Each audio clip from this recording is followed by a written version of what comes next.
Namaste doctor বাবু, ভালো আছেন? হ্যাঁ হ্যাঁ, নমস্তে নমস্তে, ভালো আছি। তোমার কি চাই বলো? আমার তো আপনাকে চাই। মাকে চাই? কেন, আমি কি করব? আপনি আমাকে বাঁচাবেন ডাক্তার বাবু। তোমার কি হয়েছে? আমার অনেক বড় সমস্যা ডাক্তার বাবু।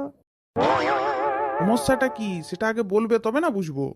আমি শুনেছি আপনি নাকি ভগবান আছেন। ওসব কোনো ভগবান টগবান লই আমি। আমি ডাক্তার, আমার কাজ রোগীর চিকিৎসা করা, আমি সেটাই করি। আমি শুনেছি আপনি নাকি পোকা মানে কীড়া বার করে দেন। হ্যাঁ দিই তো, আমি পোকা বার করে দিই। তাই তো আমিও আপনার কাছে এসেছি ডাক্তার বাবু, আমার পোকাগুলাও একটু বার করে দেন। হ্যাঁ হ্যাঁ দেবো তো। আমি হাত দিয়ে এমন সুসুর করে বার করে দেবো না, তুমি বুঝতেই পারবে না। দেখবে কি আরাম লাগছে। তাহলে ডাক্তার বাবু আপনি এখনই আমার কীড়াগুলা বার করে দেন। হ্যাঁ হ্যাঁ দেবো তো, এক্ষুনি দেবো। দেখি তোমার কোন দাঁতে পোকা হয়েছে। না না ডাক্তার বাবু, আপনার মনে হয় কোথাও ভুল হচ্ছে। আমার দাঁতে কিড়া টিড়া হয়নি, আমার পিছনে কিড়া হয়েছে।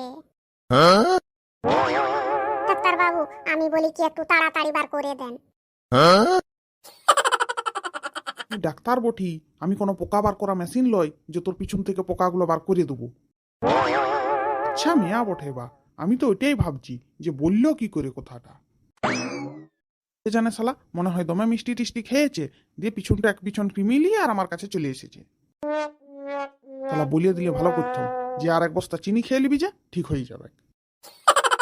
না না, একটা পেশেন্টের কথা শুনে মাথা গরম করলে তো আর হবে না, আমাকে আরো অন্য পেশেন্ট দেখতে হবে, মাথাটা ঠান্ডা করি। কিন্তু কি করে ঠান্ডা হব? মনে পড়েছে আমার বউ আমাকে যেভাবে ঠান্ডা করে। Cool down baby, cool down. এই তো আমি শান্ত হয়ে গেছি। এরপর কে আছেন, আসুন।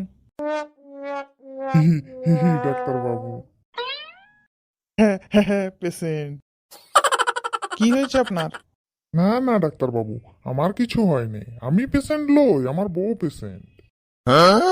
যখন আপনি পেশেন্ট নন, তখন আপনি কোলটায় ঢুকতে আসছেন কেন? আপনার বউকে পাঠান।